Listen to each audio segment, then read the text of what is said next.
رب العالمين والصلاة والسلام على أفضل الخلق أجمعين سيدنا ومولانا محمد وعلى آله وصحبه والتابعين. قال شيخ المؤلف رحمه الله تعالى وأدام النفع به وببركة علومه وبكم في الدارين آمين رضي الله عنكم. Bismillahirrahmanirrahim. Qala radhiyallahu ankum. Dan kata Sayyidi Syekh Abdul Qadir Al-Jailani di dalam kitabnya yang bernama Ghaniyah, sunnah memakan itu dengan 3 jari. Artinya makan itu dengan 3 apa? Jari. Ya.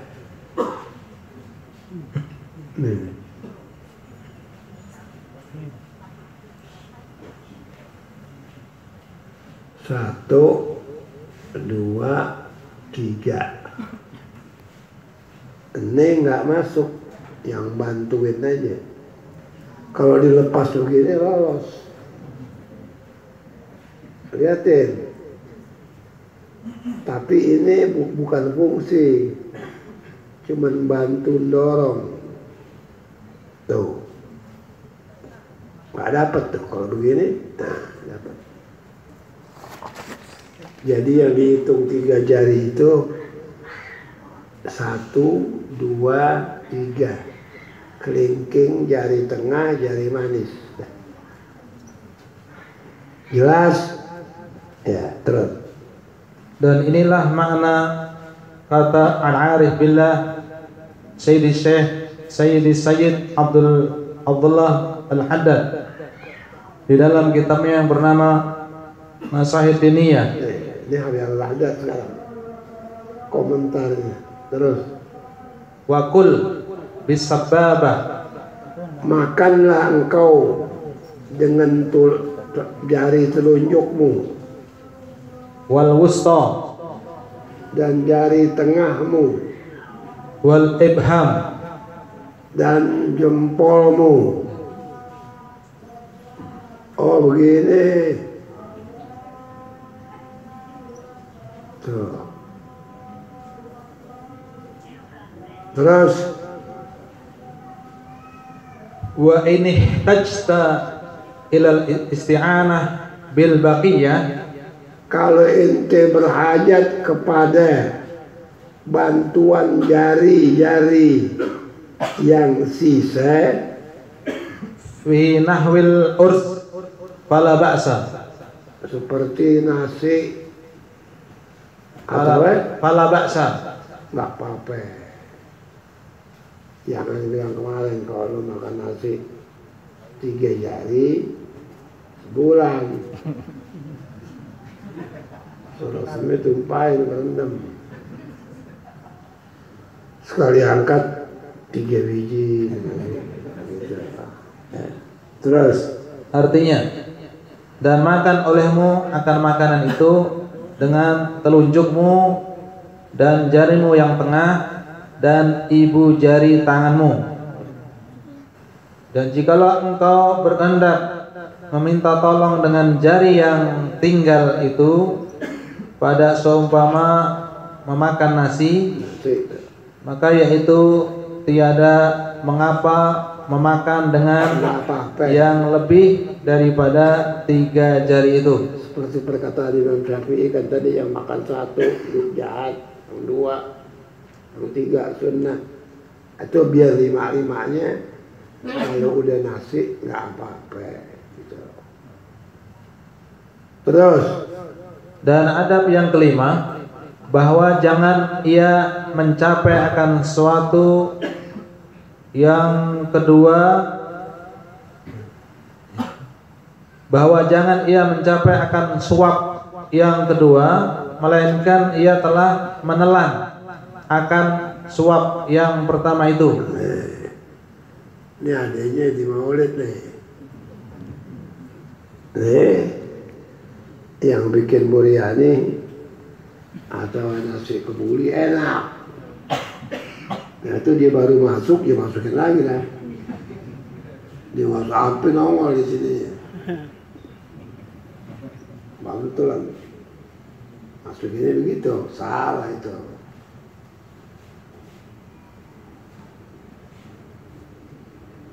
Kita jangan urusin makan banyak-banyak, kan ada teman kita 4 orang.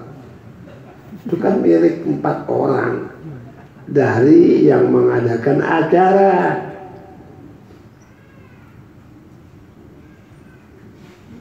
Kalau itu lebihin bisa dosa. Ini urusan makan nih. Ini nampal, nasi kebuli, ini daging, daging. Lu jangan tangan lu lihat yang nempuk. Ini haram, hukum dia tahu. Lu nyebrang kemari, haram. Yang ada di depan ente. Jangan lo odol punya orang. Nah itu salah itu. Terus. Dan adab yang keenam, bahwa jangan ia mencelakan akan suatu makanan itu. Nah, kalau datang di satu walimah atau undangan, makanannya kurang enak, diam saja. Nabi kalau suka dimakan, kalau nggak suka dia tinggal, tapi nggak ngomong, nggak keluar dari mulut, ini nggak enak sih, nggak gitu, kayak kita. Dan ini urusan makanan nggak bisa dibesarin, kan kalau orang kaya duitnya suakul, dia bikin segala macam, jangan dong, supaya keren. Makan ini.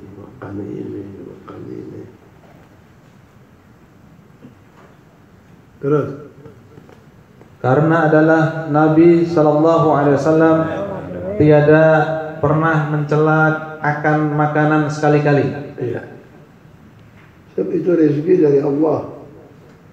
Kalau dia celak, berarti dia celak yang ngasih. Ini akibatnya besar.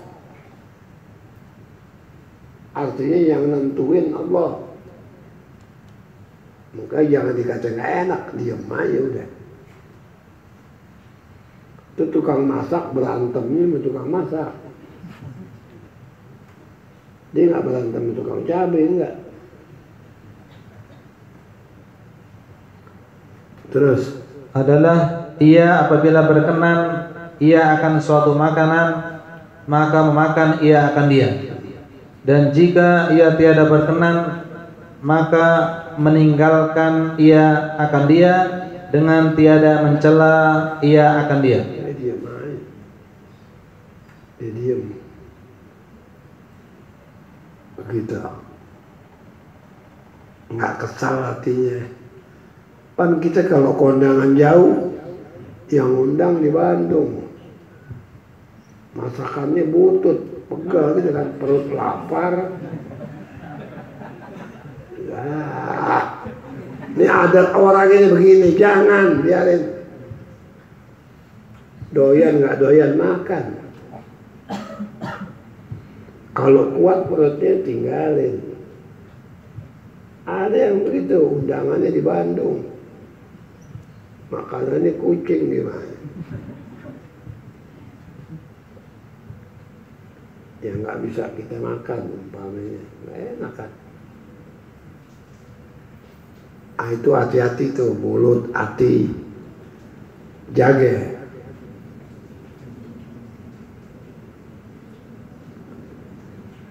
Dan adab yang ketujuh, Ya. Sunnah ia memakan barang yang di hadapannya yang mengiringi akan dia, dan jangan ia mencapai akan makanan yang di hadapan tolannya.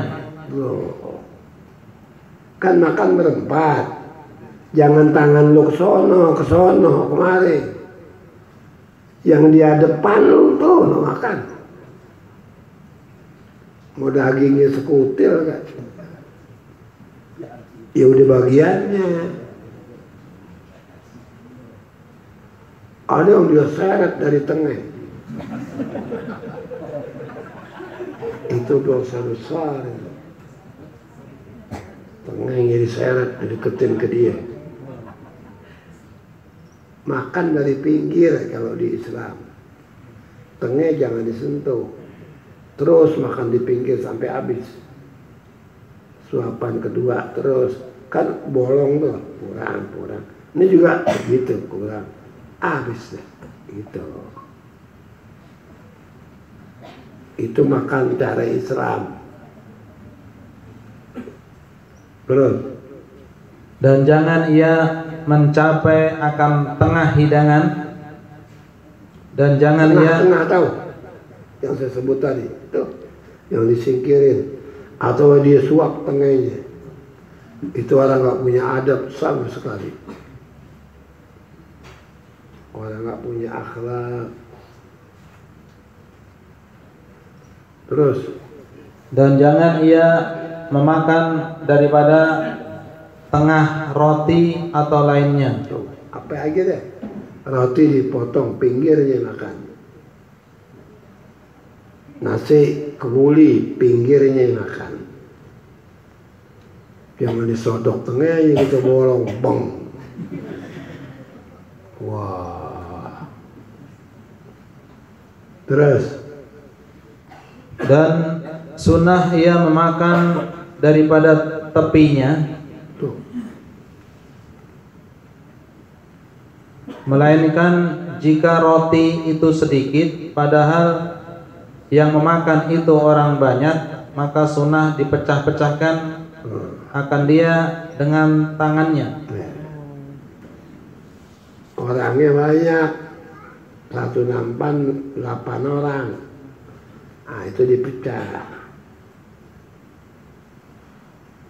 Yang lain ngambil yang udah putus tuh. Jangan lo sendiri urusin diri lo ambil satu yang gede, jangan. Pecah dulu rata baru makan.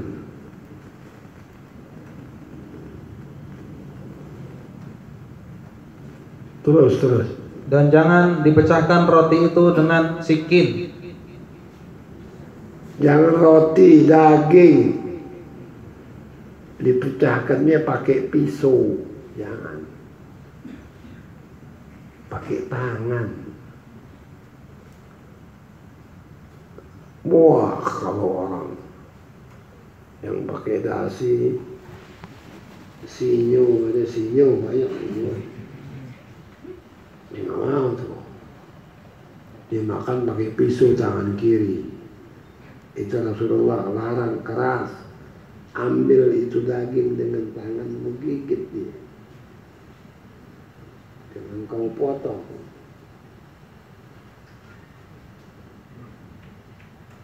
Terus. Dan demikian lagi makruh mengerat daging pertengahan makan itu dengan sikin. Makruh memotong daging di pertengahan makan dengan pisau. Atau kerjaan Yahudi, ditaruh potongnya kayak tangan kiri dia. Itu bukan kita punya. Terus, Karena yang demikian ditegakkan oleh Nabi SAW. Maka ia bersabda, gigit oleh kamu akan daging itu. gigit. Nah kalau yang kalau gigit itu gede, gede banget jongkolkan dagingnya, jangan lu gigit. Habis orang kelintas. Apalagi lu lagi meler, lagi pilek, ambil pakai tangan, pecahkan, baru makan.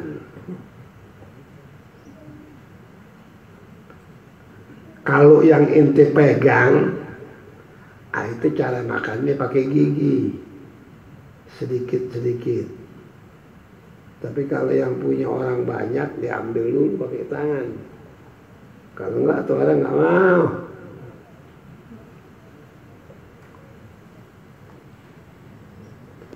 Apalagi kalau jigong tinggi. Tinggi tau. Saya pernah berkawan sama orang nggak pernah sikat gigi seumur hidup. Ada. Itu pengalaman aneh. Ya kita berkawan enak, dia berkawan aja.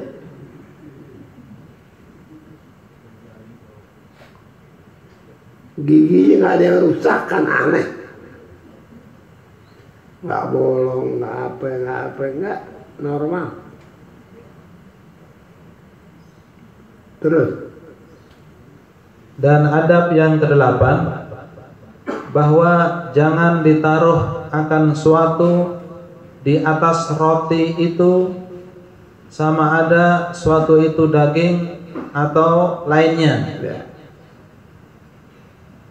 melainkan suatu yang dimakannya dengan dia jua, yakni jangan dijadikan roti itu tempat bekas suatu. Ini roti dari potong-potong atau nasi dah. Itu jangan sekali-kali ente masukin sayur atau apa di dalam itu, kecuali tuangan itu buat mulut ente. Jangan tuang yang buat mulut orang lain.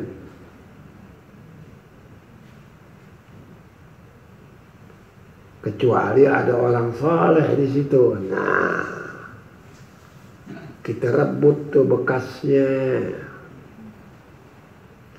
Kata Nabi, su'rul mu'mini shifa. Bekas orang mukmin itu obat besar.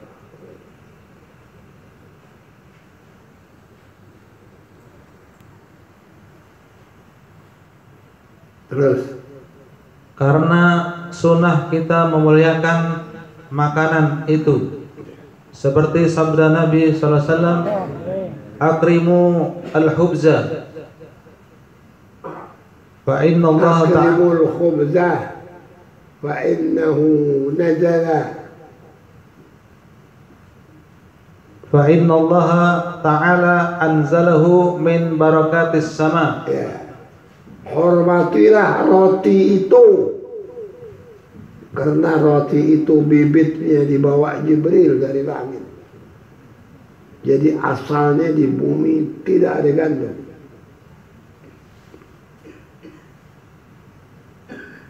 Jangan dibuang.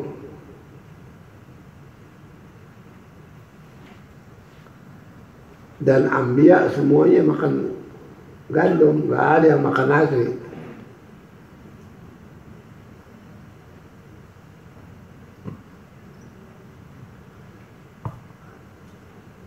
Pokoknya sekali lagi jangan suka sendok sayur apa di nasi itu, kecuali nasi yang dekat ente. Jangan suka ngirup sayur, ente berempat, bukan sendiri. Sayurnya semangkok, buah enak aja lo, jotos. Ada yang mau bekas lu, ada yang nggak mau, jadi haram.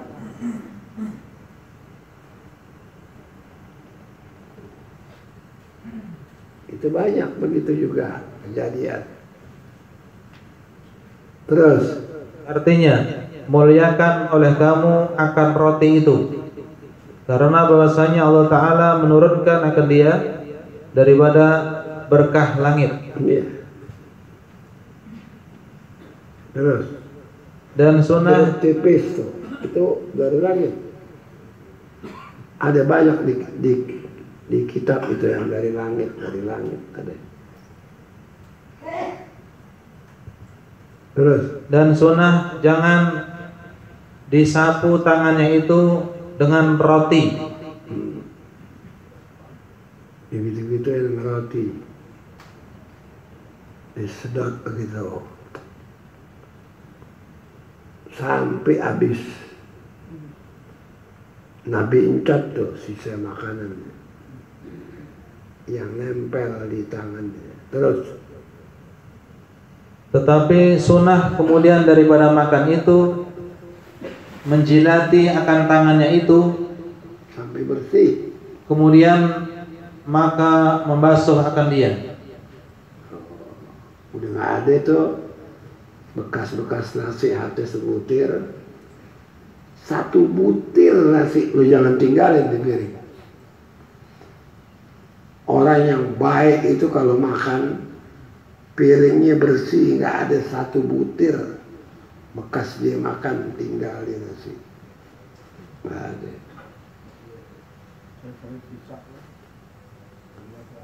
Karena Nabi bilang antum la tadrawna ayyi ta'amukumul barakah.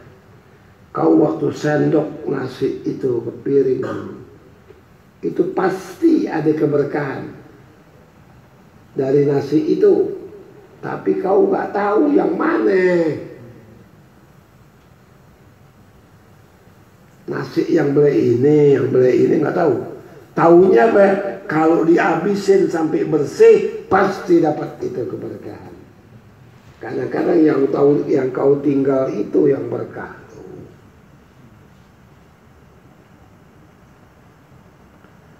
Kalau makan orang sekarang kan kita nggak bisa ngomong, udah doain aja dah.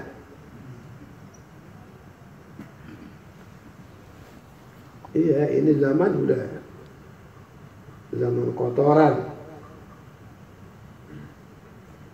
Ini kalau Allah Ta'ala buka dengan hijab, bisa ada 3 rupa di manusia. Imma babi, wa imma anjing, wa imma monyet. Bukan orang ini banyak.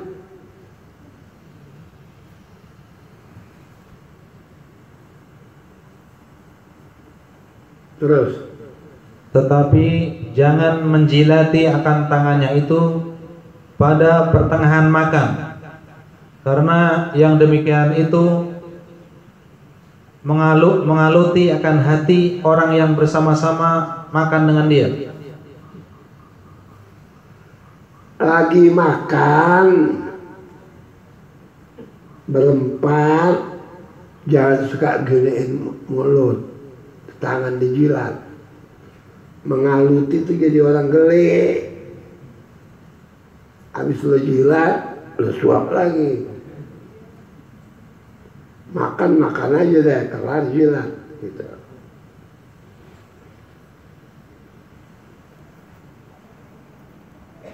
Jangan nasi belum habis sudah jilat. Terus. Dan lagi sunnah jangan disapunya akan tangannya itu kemudian daripada makan dengan mindil, yakni sapu tangannya. Mindil. Jangan disapu tuh tangan. Udah habis tuh udah dijilatin. Jangan disapu sama serbet. Terus, yakni dengan sapu tangannya, melainkan telah dijilati akan tangannya itu. Udah habis dijilatin, baru pakai serbet. Serbet ini gak serbet lo. Jangan serbet orang banyak tuh. Akhirnya yang pulang gak mau pakai kan begitu. Terus. Dan adab yang kesembilan, sunnah memungut akan suatu makanan yang gugur pada tempat makan itu pada ketika ia makan itu. Ya. Kalau ada makanan jatuh pungut, kalau syak cuci, makan. Kalau enggak syak langsung telan dari piringnya kalau jatuh ke bawah. Atau jatuh di samping piring, atau jatuh seperti permadani begini, kan banyak debu, ambil cuci, makan. Sebab lo nggak bisa bikin satu beras, satu dunia, suruh bikin satu beras nggak bisa. Tanaman ini timbulnya dari bawah tanah, bukan kayak rambutan di atas tanah, kemudian pohon baru buah. Dia naik dari dalam, waktu nandur di dalam, nanti dia naik tuh, namanya ba'is bahasa Arab. Dia keluar, kemudian timbul hijau yang nantinya akan mengeluarkan padi. Setelah dituai namanya waris.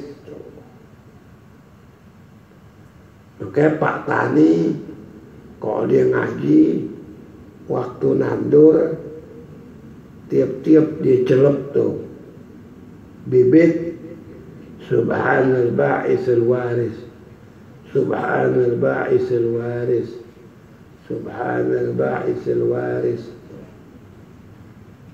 Baca seperti begitu. Ini enggak jadi begitu aja, zakat kagak, apa kagak. Habis itu padinya habis dimakan tikus sedang.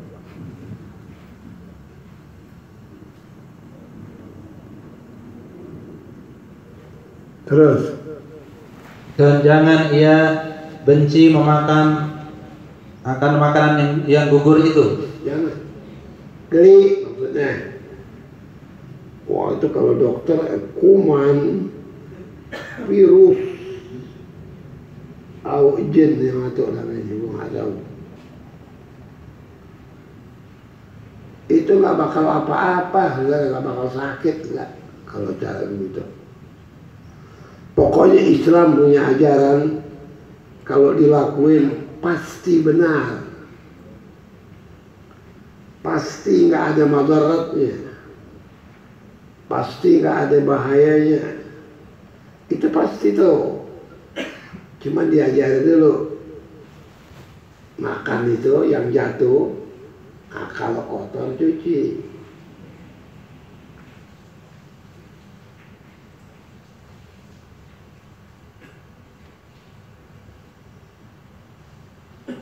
Dulu ada alim soleh kaya. Itu waktu Singapura masih tanah ya, kita gitu di kampung. Belum sekarang dipegang Cina, masih dipegang Tengku Abdurrahman Putra. Jadi Singapura sama Malaysia itu berhubung satu negeri. Ini Habib punya cucu, punya pembantu ngurus cucunya. Sekali lagi makan itu cucu, dia pakai sendok, terpleset, gugur ke got sebagian nasi itu. Itu Habib Abdurrahman lihat, dia ambil serokan, kayak kita serokan buat makanan ikan yang di comberan tuh yang dicari di bendung, itu nasi masuk semua ke serokan. Pembantunya nggak diomelin, cuma dibilangin Jangan kejadian lagi, udah masuk kumpul, dia tuang di satu tempat, saringan juga.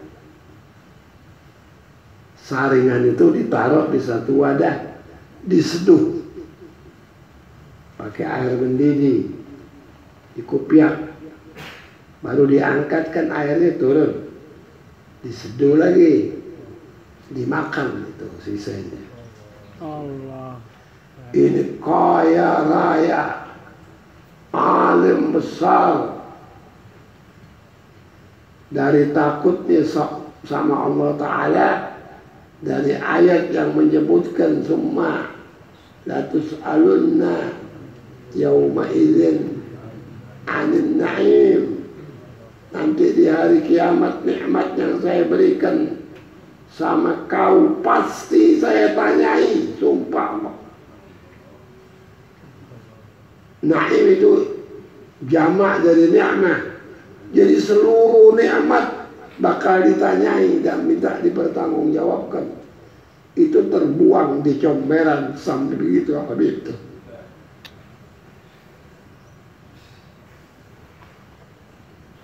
Karena dikenal Allah, dia tahu Allah, dia lemah, dia nggak bisa bikin satu beras, dia nggak punya kekuatan apa-apa kecuali tinggal terima deh.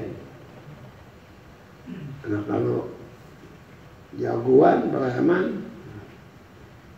jago pasar, dia udah kenyang, nggak lain habis.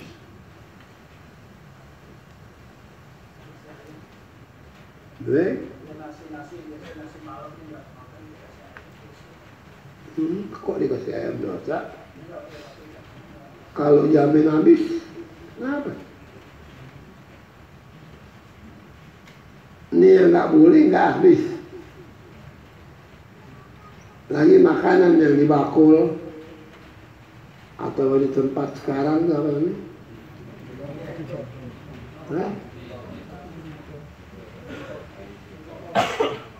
Majikan setan itu sebenarnya. Yang benar bakul sama dangdang ya kan. Pakai kukusan. Itu makannya enak betul.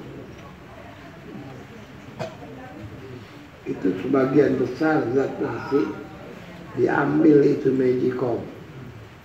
Tapi kalau pakai kukusan tidak. Murni matangnya. Vitaminnya nggak kemana-mana. Ya begitu kalau orang-orang soleh dari takut sama Allah Ta'ala, berasnya atu-atu dihitung, dia takut. Kalau dongok pelit banget orang, beras menjadi comberan atau dipungutin.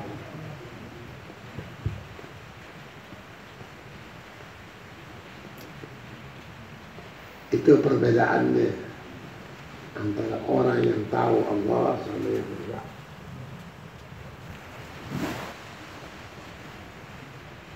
Terus. Karena sabda Nabi sallallahu alaihi wasallam, "Idza waqa'at luqmatu ahadikum," apabila jatuh luqmatu ahadikum, dari suapan yang kau makan itu jatuh, terus falyakhudha, ambil dia, terus wal yumit ma kana biha min adza wa yad'uha lisyaitan. Bersihin kalau ada sesuatu yang kira-kira jadi penyakit. Wal yumit maka nabiha min adza, ada tuh abu permadani dan ada abu itu, bersihin. Terus wa yad'uha lisyaitan, wa yad'uha, tinggalkan lisyaitan, buat syaitan. Yang debu-debu itu tinggalin di belakang syaitan. Artinya, apabila jatuh suapan seorang kamu maka ambil akan dia, dan buang akan barang yang ada dengan dia daripada yang cemar-cemar, dan jangan meninggalkannya akan dia bagi syaitan.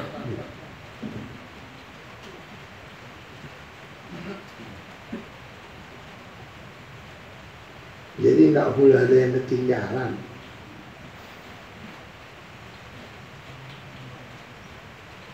Terus, Dan adab yang ke-10, sunnah bahwa jangan ditiupkan makanan yang panas itu. ini hati-hati. Ini yang punya anak orok nih, mak dongok nih. Mak dongok, anaknya kecil, ditiup tuh nasi, bukan dikipasin. Dia nggak tahu bahwa keluar dari mulutnya itu ribuan kuman sama-sama angin.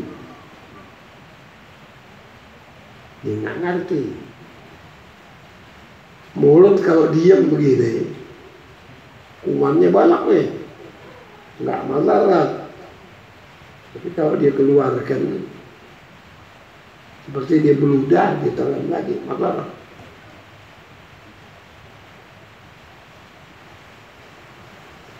Bawa bahaya itu, penyakit. Ditiup bakal anaknya, disuapin tuh anak.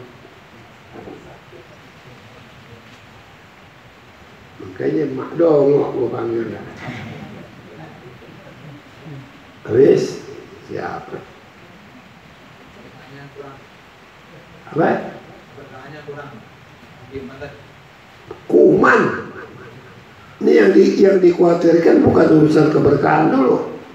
Itu tiupan kuman yang di mulut emaknya masuk ke nasi.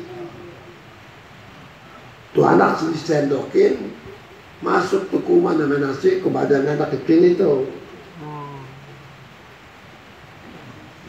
Ini bisa sakit, bisa enggak, tuh nggak tahu.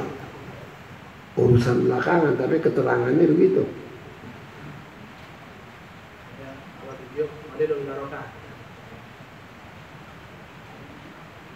Iya, tapi kita dapat yang mutlak aja begitu udah. Sebab mulut kita ini semuanya kuman. Tapi kalau lu cium bini lu sedot, lu jilatin, hampir rontok lah. Itu kuman gak bakal pindah.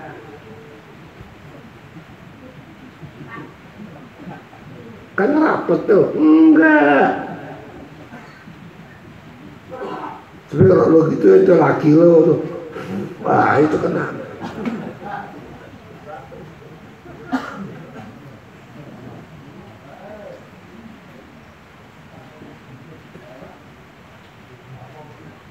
Sebab itu cium dalam Islam dibenarkan,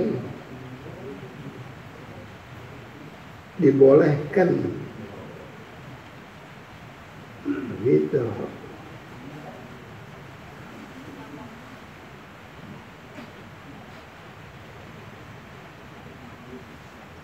Terus, karena ditegahkan akan yang demikian itu oleh Rasulullah SAW. Tetapi hendaklah sabar hingga sejuk makanan itu. kipasin lah. Kalian ngaji kipasin. Sampai kira-kira tuh anak bisa makan lah. Ini ngobul-ngobul jajalin. Habis bibirnya merasa tampret.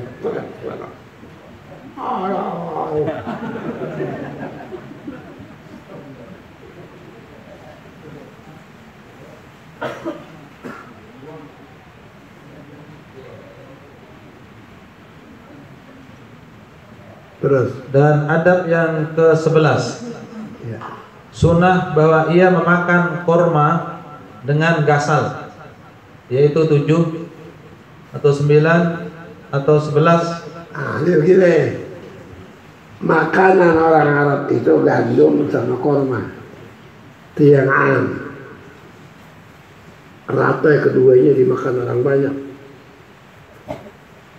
Kalau ente waktu itu makan korma, ambil yang ganjil karena buah itu berpisah. Satu sama yang satu. Jangan genap 6, 8, jangan. Ambil 7, 9, 11 gitu, dan seterusnya.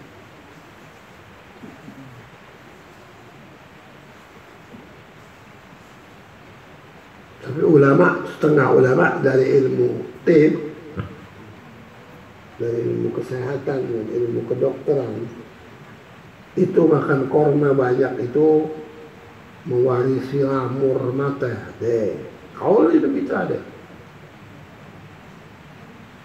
Korma itu bagus, cuma jangan banyak. Terus atau 11 atau 21. ya. Dan kata Sayyidina Ali radhiyallahu anhu, man akala kulla yaumin sab'a tamrat ajwa qatalat kulla dabbah fi batni. Barang siapa saben sari makan korma ajwa 7 biji, semua kuman yang ada di perutnya mati.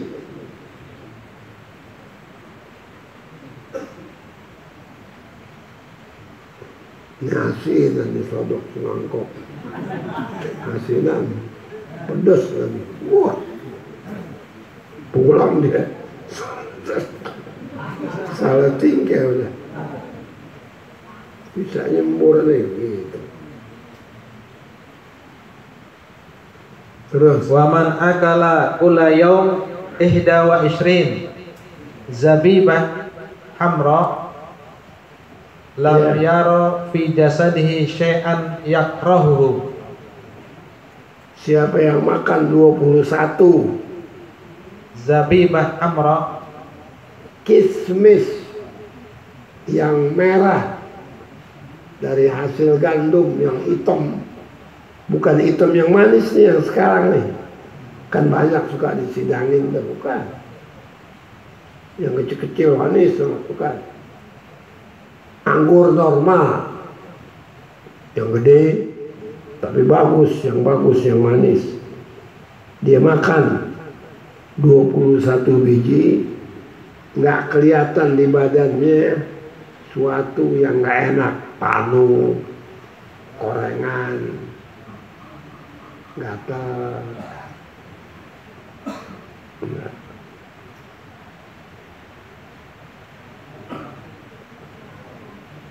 Kalau sekap saya ada gula nggak bisa. Itunya tertegah. Cuman sewaktu-waktu bisa dipotong kakinya kalau dulu. Korma yang bagus manis ini. Iya, Pak, enggak anggur manis. Manis betul. Sampai burung-burung itu dicam di daerah Palestina. Kalau udah musim anggur yang berlimpah, itu kadang-kadang udah ada yang tua betul, udah netes, akhirnya jatuh, disedot dia tuh, pakai mabuk juga sebelum selonjoran begitu loh.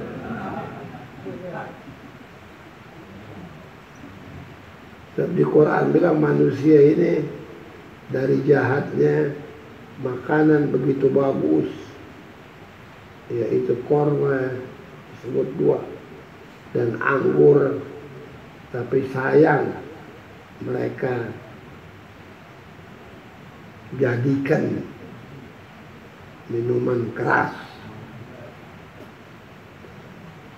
Minuman yang di Arab itu sebelum Rasulullah dibahas, itu ada yang dalam tanah 20 tahun.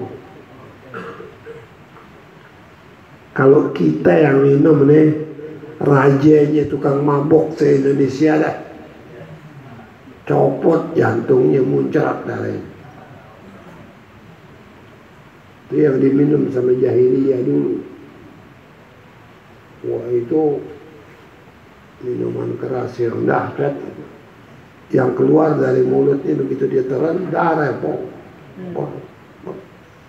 Kok dia orang Arab tuh kagak. Dia minum ke minum air biasa aja. Mandi mabok.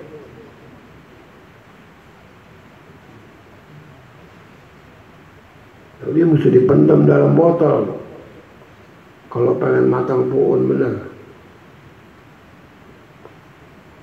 Begitu. Terus Artinya, barang siapa memakan pada tiap-tiap hari akan 7 buah korma ajwa, yaitu korma Madinah yang hitam, niscaya membunuh ia akan segala binatang yang di dalam perutnya. kuman kalau sekarang. Lu nggak main cerat deh, sakit perut, mati semua itu. Terus Dan barang siapa memakan anggur yang kering, yang merah, itu kismis ya. Nah, ini maksud tadi itu yang kedua, anggur itu yang udah lupa saya, yang udah jadi kismis, yang merah bukan yang kuning. Kan ada dua tuh jamaah haji bawa yang merahnya. Itu orang Arab dibeli tuh 3 kilo, 5 kilo, dimakanin tiap hari. Begitu. Dia nggak ada buang-buang air.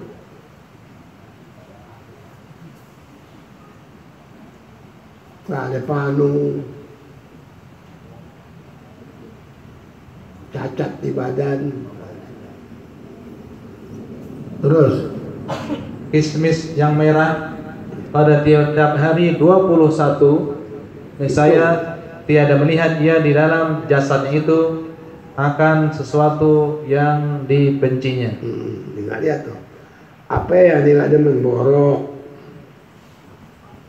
panu, ada deh. Licin kulitnya, bersih bener. Hah? Ya belum. Dan adab yang ke-12, sunnah bahwa jangan dihimpunkan antara korma dengan bijinya itu Ya. pada satu tempat. Dan demikian lagi, jangan dihimpun Korma dan bijinya jangan ditaruh di dalam satu ples, dalam satu tempat.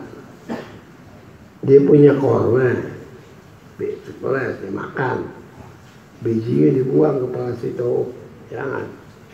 Terus dan demikian lagi, jangan dihimpunkan akan keduanya itu pada tapak tangan, tetapi hendaklah ditaruhnya biji kurma itu daripada mulutnya kepada belakang tapak tangannya, kemudian maka dijatuhkan akan dia.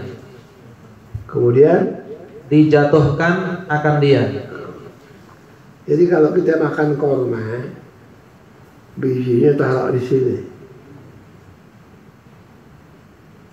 baru buang. Jangan buang begini, kita buang begini.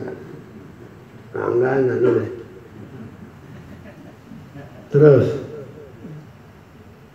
Dan demikian lagi segala hukum buah-buahan yang ada baginya biji. ya, rata itu. Pokoknya biji yang bijinya dibuang, buangnya pakai belakang. Ini habis makan mangga disedot kelapoknya, buangnya begitu, taruh di sini, lemparin gitu.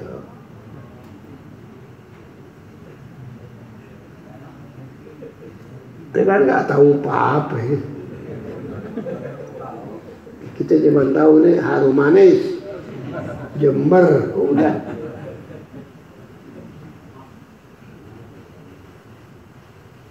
Terus. Dan Tunggu dulu alasannya, tangan ini buat makan bukan buat ngebuang.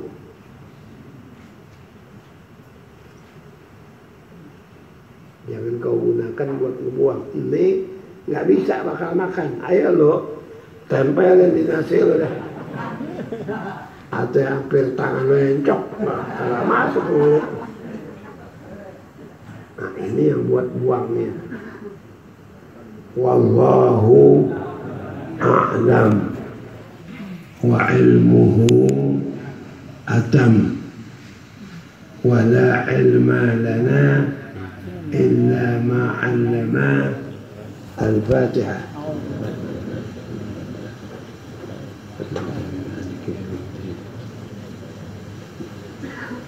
إياك نعبد وإياك نستعين اهدنا الصراط المستقيم صراط الذين أنعمت عليهم غير المغضوب عليهم ولا الضالين.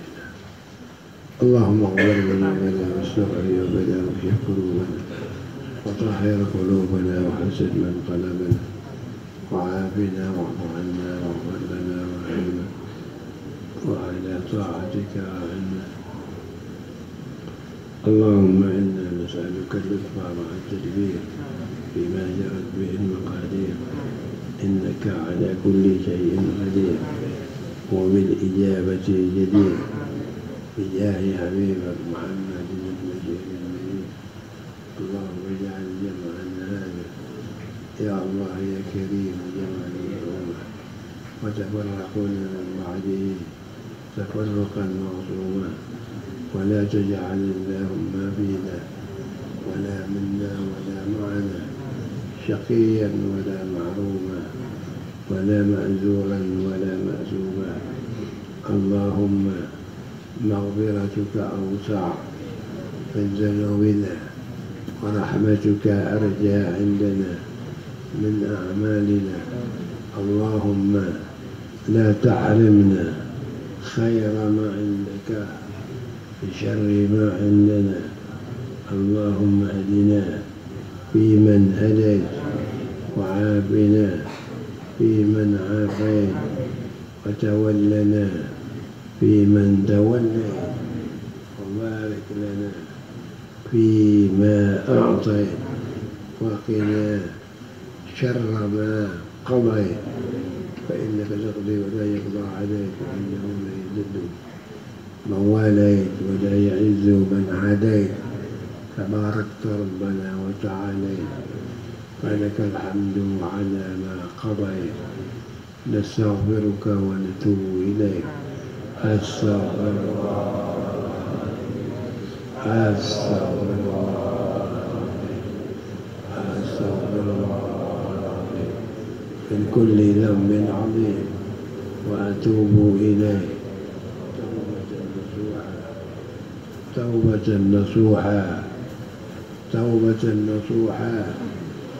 اللهم ذا الحمد الشديد والأمر الرشيد نسألك الأمن يوم الوعيد والجنة يوم الخلود مع المقربين الشهود الركع السجود الموفين بالعهود. إنك رحيم الوجود وإنك تفعل ما تريد. وصلى الله على سيدنا محمد آله وصحبه وبارك وسلم والحمد لله رب العالمين.